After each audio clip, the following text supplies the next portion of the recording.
Mesdames et messieurs, bonjour, bonsoir et bienvenue à la chronique de MBT. La chronique de MBT, c'est le net plus ultra de l'actualité des droits humains en Afrique. La chronique de MBT affirme sa solidarité vis-à-vis du peuple ukrainien qui, en ce moment, ploie sous le poids des velléités expansionnistes d'un dictateur paranoïaque appelé Vladimir Poutine, le despote de la Russie.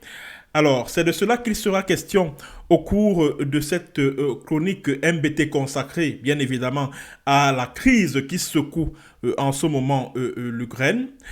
Alors, nous allons commencer par étudier le profil psychologique de Vladimir Poutine, qui est l'actuel président de Russie, parce que ce qui arrive au peuple ukrainien en ce moment est la résultante du profil psychologique de Vladimir Poutine.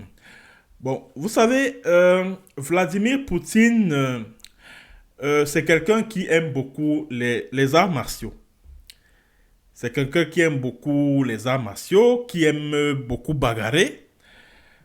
Cela voudrait dire que c'est quelqu'un qui ne s'entoure d'aucune règle pour poser un acte. C'est aussi un monsieur qui, dans sa jeunesse, a été marqué par la guerre. Autre chose également qui a façonné le profil psychologique de Vladimir Poutine, c'est qu'il est un ancien agent du KGB, les services secrets soviétiques. Et avant d'entamer une carrière politique en 1999, il occupait le poste de directeur du FSB, qui est le service de renseignement intérieur et extérieur de la Russie. Alors, Vladimir Poutine est donc président de la Russie depuis 2000 jusqu'à ce jour. Cela fait très exactement 22 ans. C'est vrai qu'il y a eu un intermède de Dmitri Medvedev entre 2008 et 2012. Et à cette période-là, Vladimir Poutine occupait le poste de Premier ministre. Alors, Vladimir Poutine, comme je le disais, c'est un soldat de formation et un agent secret. Et vous savez, dans le monde des services secrets, on ne s'entoure aucunement de règles. On agit selon la raison d'État, on mène des opérations contre des personnes qui menacent les intérêts de l'État. On mène des opérations dans le but de neutraliser toutes les personnes ou les organisations qui menacent les intérêts d'un État.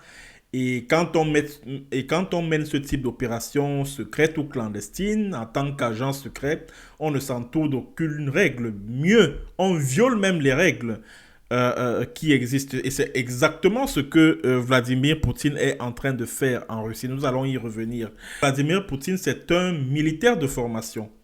Voilà.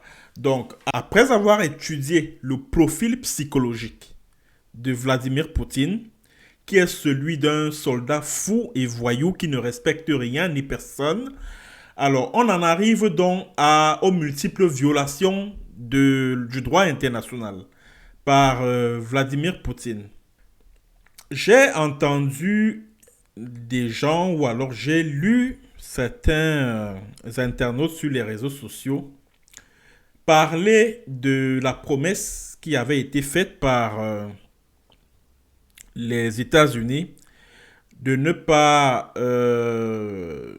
permettre que l'OTAN puisse s'étendre jusqu'aux pays du bloc soviétique. C'est vrai que en février 1990, James Baker, qui était le secrétaire d'État américain, Bon, le secrétaire d'État américain, c'est l'équivalent du ministre des Affaires étrangères. Bon, James Baker avait donc fait une promesse à Mikhail Gorbatchev, qui était le président de l'URSS à l'époque, que l'OTAN n'allait pas s'étendre jusqu'aux pays de l'Europe de l'Est. Nous sommes en février 1990. Malheureusement, Gorbatchev a cru les États-Unis sur parole. Il se trouve simplement que le droit international est régi par les accords internationaux et des accords écrits. Or, à ce jour, il n'existe aucun accord qui indique de façon claire que l'OTAN ne doit aucunement s'étendre jusqu'aux pays de l'Europe de l'Est. Ce n'est écrit nulle part. C'est juste une promesse qui avait été faite par le gouvernement américain aux autorités russes. Et même Vladimir Poutine, en 2015, a reconnu cette erreur commise par son lointain prédécesseur. Voici ce que Vladimir Poutine avait déclaré. Selon nos confrères de Le Monde diplomatique, voici ce que Vladimir Poutine avait dit. Alors, il avait dit ceci, et je cite, « Rien n'avait été couché sur le papier. Ce fut une erreur de Gorbatchev. En politique, tout doit être écrit. Même si une garantie sur papier est aussi souvent violée. Gorbatchev a seulement discuté avec eux et a considéré que cette parole était suffisante. Mais les choses ne se passent pas comme cela. » Ce sont les propos de Vladimir Poutine. Alors,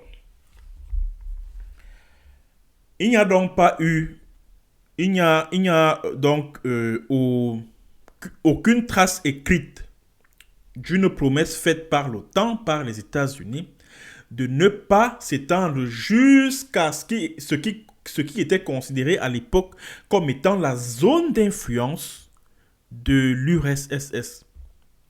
Et quand je vois certains de mes compatriotes camerounais, certains internautes camerounais, certains activistes camerounais des réseaux sociaux évoquer et les accords de Yalta et le pacte de Varsovie, mais tout cela est désormais caduc.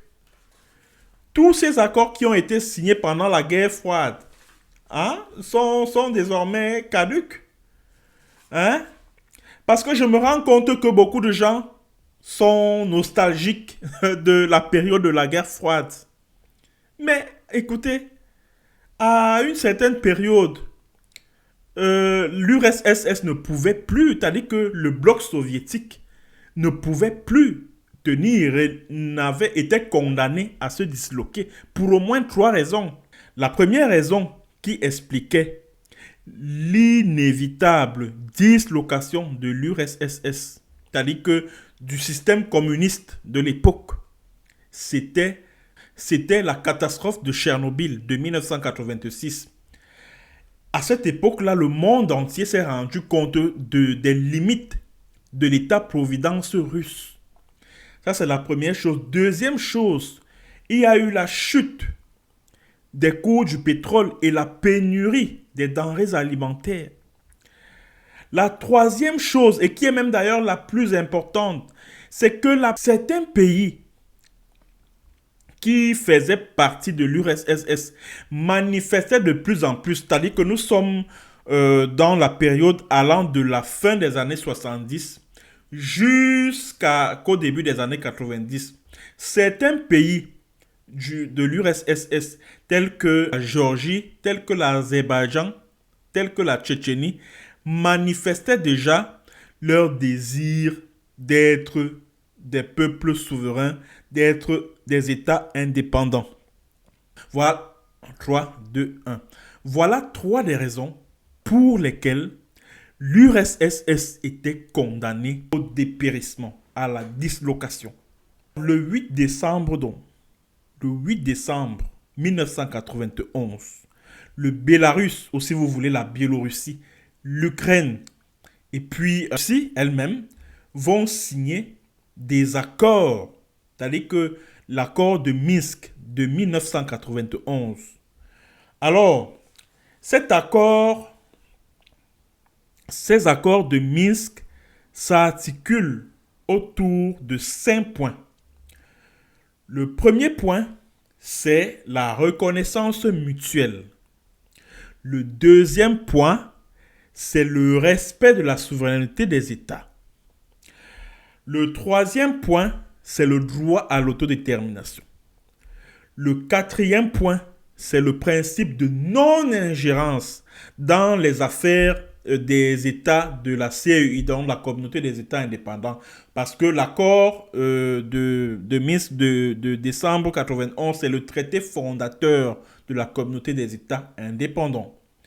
Alors, le cinquième point, c'est le refus de l'usage de la force. Le refus de l'usage de la force. Alors, mais malgré toutes ces dispositions du traité de Minsk, Moscou veut continuer à vassaliser l'Ukraine. Moscou ne veut pas d'un pouvoir démocratiquement élu en Ukraine, à moins que ce ne soit un pouvoir qui soit pro-russe. Alors, pour empêcher que l'Ukraine ne puisse s'affirmer en tant qu'État indépendant, libre d'être partenaire avec le monde occidental, parce qu'il s'agit de la liberté d'un peuple, d'être partenaire, de signer des accords de partenariat avec qui il veut, d'adhérer à l'organisation internationale interétatique de son choix. Qu'est-ce que le voyou Vladimir Poutine est en train de faire? Première chose, il a annexé la Crimée en 2014. Ça, c'est la première chose. Deuxième chose, il a armé des rebelles sécessionnistes au niveau du Donbass, notamment les territoires de Donetsk et de Lugansk. Ce qui s'inscrit en violation des accords de 1991, les accords de Minsk, qui proclamaient la souveraineté et l'intégrité de l'Ukraine.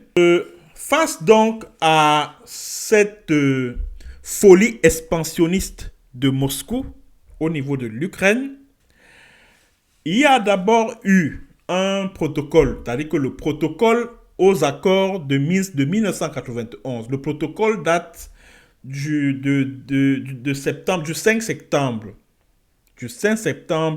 2014. Le protocole en question comporte 12 points. Parmi ces 12 points, ceux qui ont retenu le plus mon attention, ce sont les points 3 et 9. Alors, que dit le point 3 du protocole de Minsk du 5 septembre 2014? Le point 3 prescrit procéder à une décentralisation des pouvoirs, notamment grâce à l'adoption d'une loi de l'Ukraine relative aux modalités temporaires de l'exercice de l'autonomie locale dans certains arrondissements des régions de Donetsk et de Lugansk, loi portant statut particulier. Alors, le point 9, assurer la tenue d'élections locales anticipées conformément à la loi de l'Ukraine relative aux modalités temporaires de l'exercice de l'autorité locale dans certains arrondissements des régions. On parle bien de régions et non des États. Des régions de Donetsk et de Lugansk. Et je tiens à préciser que le 12 février 2015, il y a eu deuxième protocole de Minsk du 12 février 2015 portant mise en application du protocole de Minsk du 5 septembre 2014. Et ce deuxième protocole proclamait que la Russie puisse respecter la souveraineté et l'intégrité territoriale de l'Ukraine. En reconnaissant l'indépendance de Donetsk et de Lugansk dans le Donbass, la Russie a purement et simplement ignoré, violé ce protocole de Minsk. Ainsi donc, depuis toujours, la Russie s'est comportée en État voyou qui ne respecte aucun de ses engagements à l'international.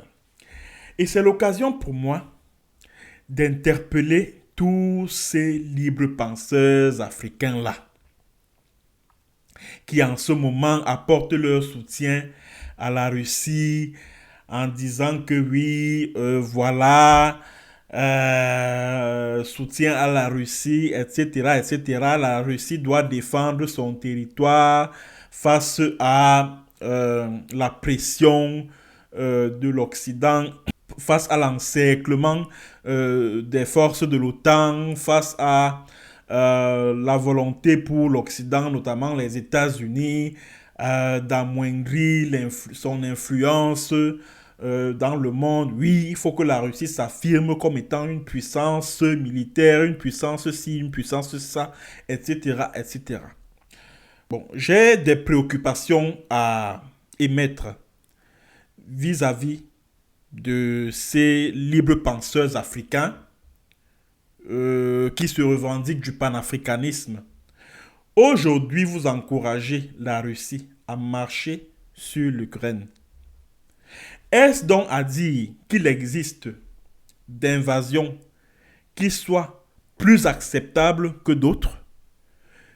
Oui, l'invasion des États-Unis en Irak est à condamner. Oui, l'invasion des États-Unis en Afghanistan est à condamner. Oui, la présence militaire française en Afrique est à condamner. Mais est-il cohérent pour ces libres penseurs de condamner l'invasion des États-Unis en Irak, de condamner l'invasion des États-Unis en Afghanistan, de fustiger la présence militaire française en Afrique et encourager une autre invasion, celle de la Russie en Ukraine? Dites-moi où se trouve la cohérence dans tout cela. Dites-moi où se trouve la cohérence. Où se trouve la cohérence dans tout cela? Et j'entends les gens, ces libres penseurs africains dire oui, ceux qui abordent ce problème, cette crise en Ukraine, sous le prisme de la morale du droit international, n'ont rien compris à la géopolitique mondiale. Ah tiens, géopolitique pour géopolitique.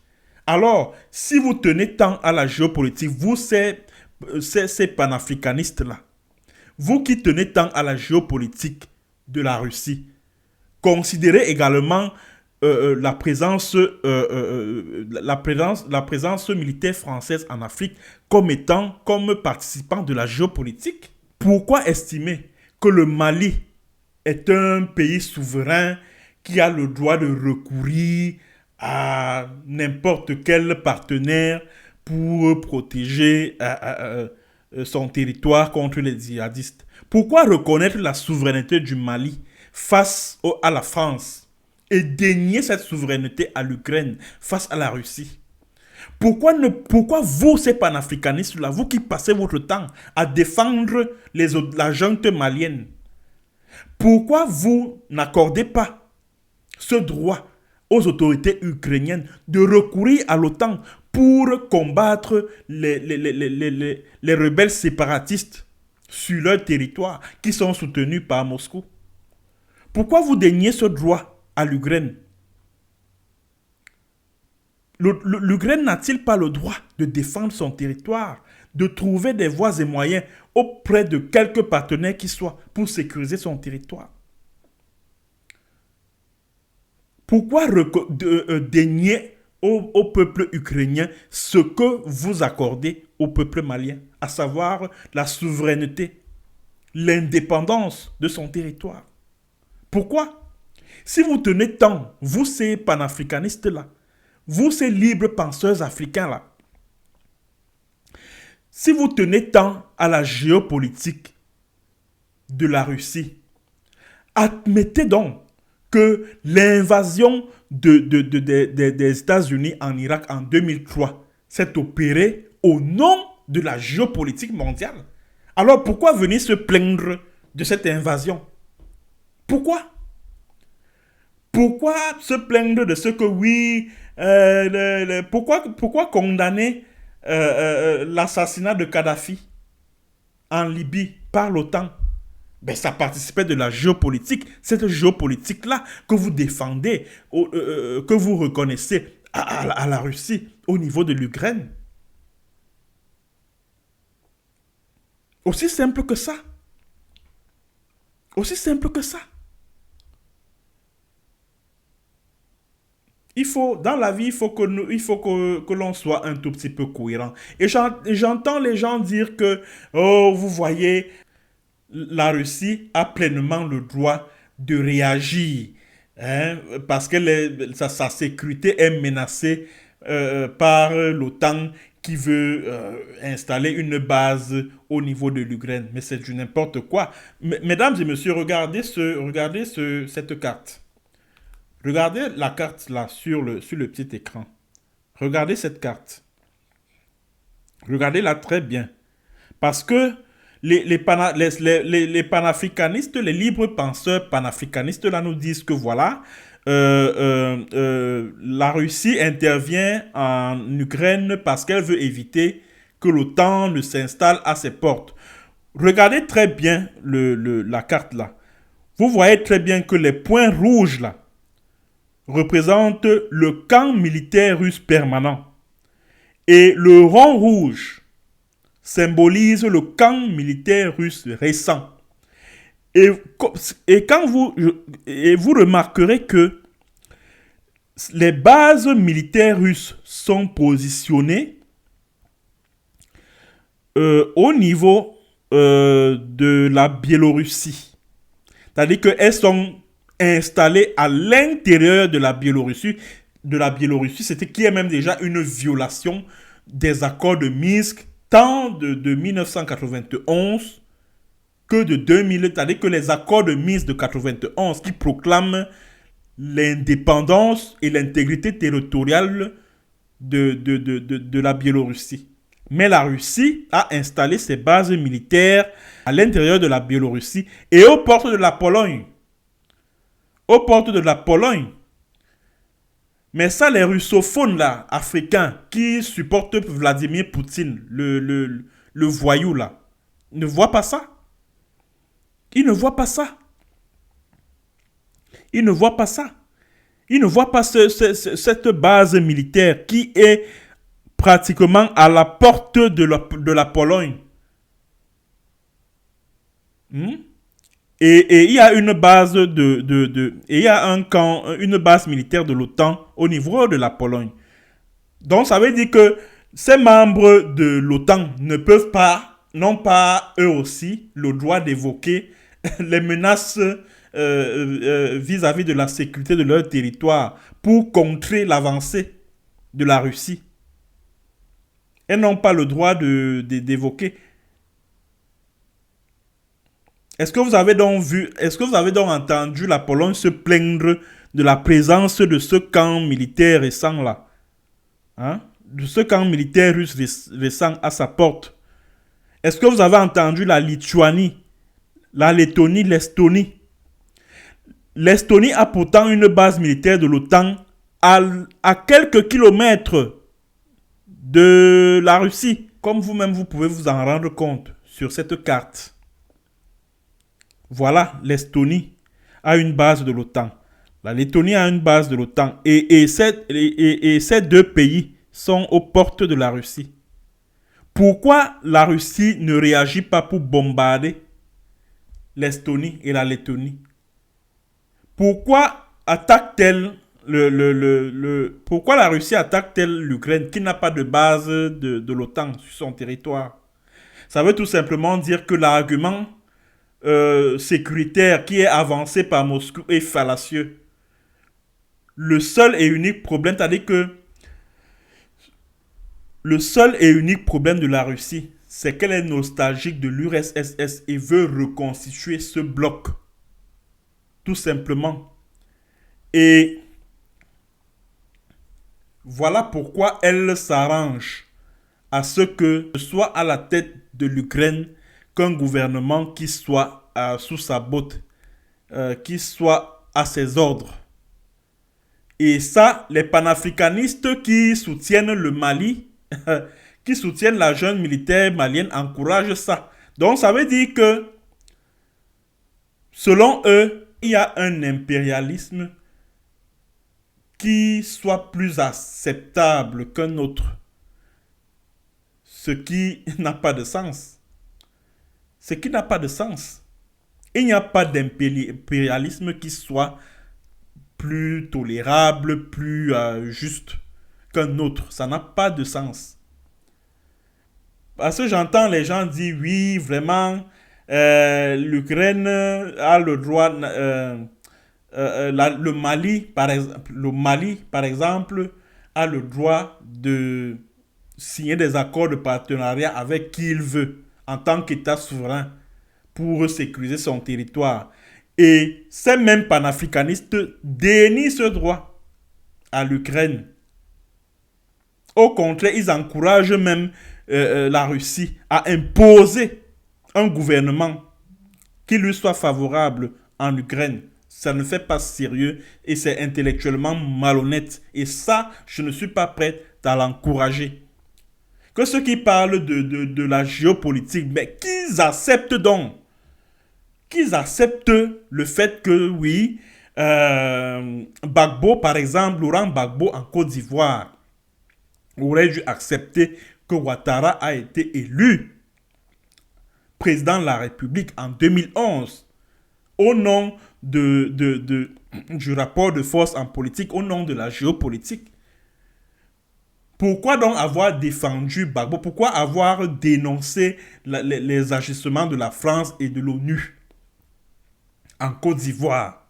Pourquoi avoir dénoncé les agissements de l'armée française et des forces onusiennes en Côte d'Ivoire en 2011, si au nom de la géopolitique, on doit admettre que la Russie envahisse l'Ukraine? Pourquoi? Pourquoi? Si on doit admettre que la Russie envahisse l'Ukraine, ça veut dire qu'on doit trouver normal que la France et l'ONU aient installé Ouattara au pouvoir en Côte d'Ivoire en 2011.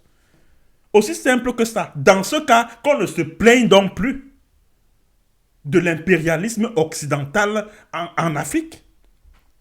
Car cela relève de la géopolitique. On ne peut pas se plaindre de l'impérialisme occidental, de l'impérialisme américain, français en Afrique et admettre, accepter le même impérialisme de la Russie en Ukraine. Ça n'a pas de sens, c'est pas cohérent. Ce n'est pas cohérent du tout. Ce n'est pas cohérent. Et ces mêmes panafricanistes disent que non, il est normal que la Russie prenne des mesures de sécurité pour empêcher que l'OTAN ne s'installe à ses portes. Voilà, voilà l'OTAN. Regardez bien au niveau de... Regardez encore cette carte. Au niveau de l'Estonie, de la Lettonie. Voilà l'OTAN au port de la Russie, non? Pourquoi la Russie ne bombarde pas ces deux territoires? Pourquoi? Voilà l'état de l'Alaska. Voilà l'état de l'Alaska qui appartient aux États-Unis, qui est à 4 kilomètres de la Sibérie, qui relève du territoire russe. En quoi est-ce que une base de l'OTAN en Ukraine est plus une menace que, l'État de l'Alaska, qui est à quelques kilomètres de la Sibérie en Russie. En quoi? En quoi? Non, écoutez, tous ces arguments que Moscou avance là pour justifier pour justifier sa folie au niveau de l'Ukraine, là, franchement, c'est du n'importe quoi, vraiment. C'est du n'importe quoi. Que Moscou admette que l'ère de l'URSS a vécu. J'aimerais terminer cette chronique, mesdames et messieurs, par un coup de gueule vis-à-vis de certains de mes compatriotes camerounais, des activistes, des internautes, etc., etc. Notamment ceux de la résistance camerounaise. C'est-à-dire que moi, je suis surpris. Hein. Je vais vous reposer la même question. Vous êtes là, vous dites que oui, Paul Biya est un dictateur, Paul Biya doit partir, Paul Biya ci, Paul Biya ça. Mais vous fustigez la dictature chez vous pour l'encourager en Russie. Vladimir Poutine, c'est un démocrate. Vladimir Poutine qui fait assassiner ses opposants, qui jette les opposants en prison, qui assassine les journalistes, qui contraint d'autres à l'exil. Vous le prenez pour modèle et en même temps, vous fustigez le régime dictatorial des Biya. Vous trouvez que c'est cohérent tout ça? Vous trouvez que c'est cohérent? Certains d'entre vous disent que, wow, vraiment, ah non à la sécession, ah machin, ceci, dans notre pays, nous voulons le fédéralisme. Vous êtes contre la sécession des anglophones au Cameroun. Bon, si on peut appeler ça comme ça, parce que pour moi, il n'y a pas de velléité de sécession au Cameroun. Les anglophones revendiquent ce que le système france-africain a détruit chez eux, à savoir leur législation et leurs institutions. Mais on vous entend dire, oui, on ne veut pas de sécession sur notre territoire. Mais vous encouragez la Russie à armer des rebelles sécessionnistes à l'est de l'Ukraine, le Donetsk et puis mais attends, au niveau du Donbass. Vous entendez que, est-ce que vous entendez même parler? C'est-à-dire que vous fustigez les velléités sécessionnistes des anglophones. Mais vous encouragez la Russie à armer des rebelles sécessionnistes dans le Donbass. Est-ce que vous trouvez cela cohérent? Vous trouvez cela cohérent? Vous dites que oui, laissez-nous avec vos histoires de souveraineté là. Machin, nous sommes en géopolitique. Ok, quand le Nigeria a envahi la péninsule de Bakassi en 93, pourquoi vous ne vous êtes pas soumis à la toute-puissance nigériane au nom de cette géopolitique? Pourquoi vos autorités ont recouru à la CIJ, au droit international? Pourquoi? Donc quand ça vous arrive, vous dites non, non, non, non, non, vraiment, oh, le droit machin international. Mais quand ça arrive aux autres, vous dites, ah oui, allez, Poutine est trop fort, allez, il doit même envahir l'Ukraine, il doit bombarder l'Ukraine, ah, ceci, cela. Il en va de sa sécurité, etc., etc. Vous trouvez qu'il y a de la cohérence dans ce que vous dites? Dans ce que vous dites là, y trouvez-vous de la cohérence? En ce qui me concerne, j'apporte un soutien sans faille au peuple ukrainien. Le peuple ukrainien a droit à l'autodétermination. Le peuple ukrainien a droit à une démocratie sur son territoire. Le peuple ukrainien a le droit d'élire qui il veut sur son territoire. Parce que ce qui se passe en ce moment, c'est que Vladimir Poutine veut absolument imposer aux Ukrainiens un pouvoir fantoche, un pouvoir à la solde de Moscou, ce qui n'est pas acceptable. Et quand je vois certains libres penseurs, camerounais et africains en général, encourager ce genre de choses, alors que sur leur propre continent, ils ne sont pas prêts à accepter toute velléité toute intervention d'une armée étrangère sur leur propre continent, j'en ai de la nausée. J'en ai de la nausée. J'en ai de la nausée. C'est tout ce que j'avais à dire, mesdames et messieurs, sur la crise en Ukraine. Nous allons y revenir dans nos prochaines éditions, sans doute. Merci d'avoir écouté et merci surtout de cliquer sur le bouton rejoindre et devenez membre de cette chaîne YouTube pour bénéficier d'un certain nombre d'avantages et pour appuyer financièrement la chaîne YouTube pour son bon fonctionnement. Merci d'avoir été nombreux à écouter et à bientôt pour notre séance et sur un autre thème. Bonjour ou bonsoir.